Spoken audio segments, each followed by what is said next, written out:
There's a tremendous amount of confusion about big data and how to derive value from that.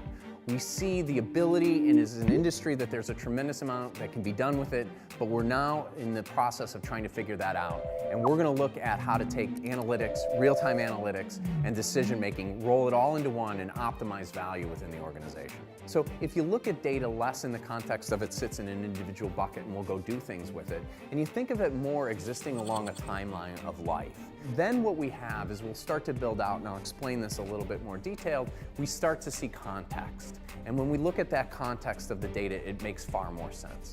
So what I have here is a little timeline of data. Data is created in the beginning, and as time moves on, what we see in the beginning is it's a very decision-making oriented event that happens. A piece of data comes in, I need to make a decision on it. I need to place an ad or place a trade or examine a network packet. Lots of individual things happen in that decision-making process. And then time moves on and I start to look at that piece of data that came in, that event, in the context of its near neighbors. I want to do real-time analytics. So analytics on data that is moving very fast is a huge value problem that we see in the market today. A lot of people are interested in doing that because they can provide context to the business value and the decisions that are going on in their environment. Then time continues to move on and we start to get into what we call a record lookup. Bitly is a perfect example I often use. Bitly exists and it's a tremendous amount of data, but it's very much a one record lookup. I put something in and at some point in time I take that thing back out. So it's a problem, it's a hard space, and it's very much sort of in this pathway of timeline as we look at it going forward here. Time continues to move on and then we start to look at data much more in a historical perspective. We have 30, 60, 90 days of data. We may have 10 years worth of data, but we're looking in that data and we're doing the classic business intelligence type reports. We're examining trends, we're examining seasonality, we're looking for certain patterns in historical data.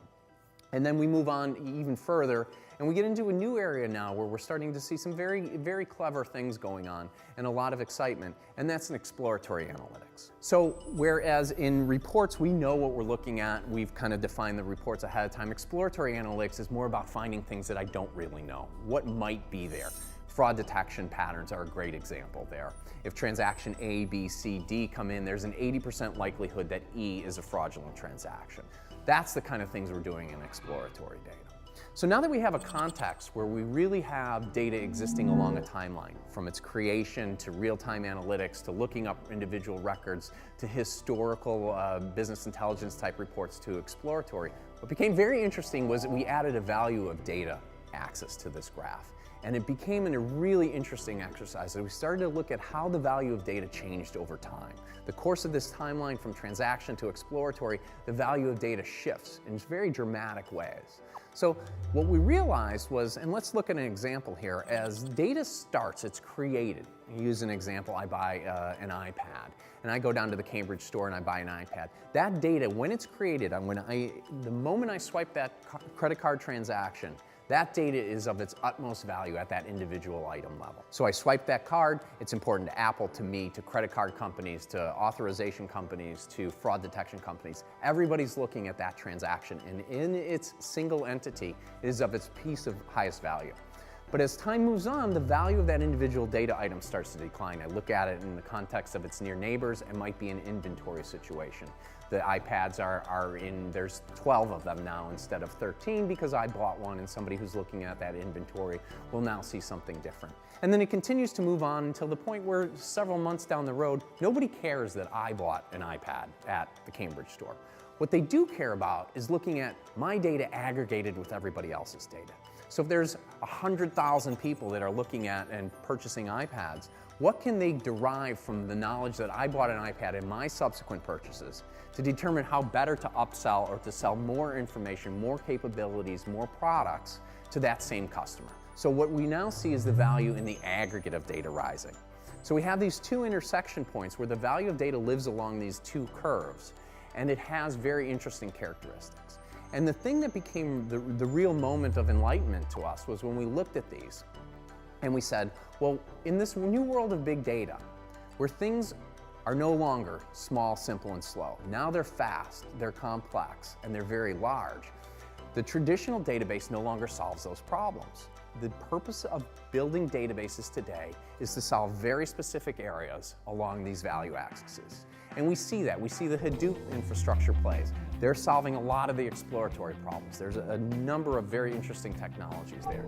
The data warehouses have solved that problem for a number of years now, and they're really doing a great job of deriving business value for people. We see NoSQL solving a tremendous amount of this record lookup problem.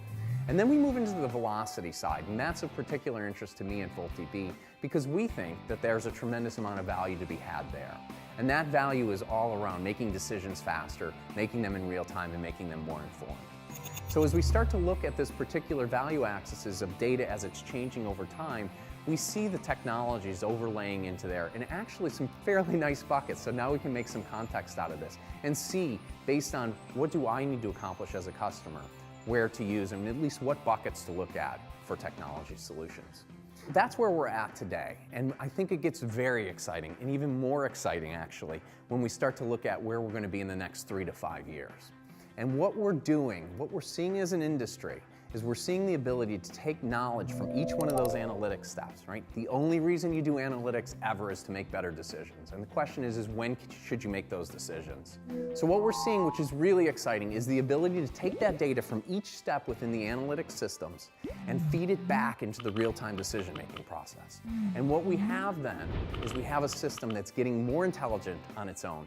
It's creating more value to the customer. It's creating more value to the end user, and it's just creating a better experience for everybody involved in the value chain.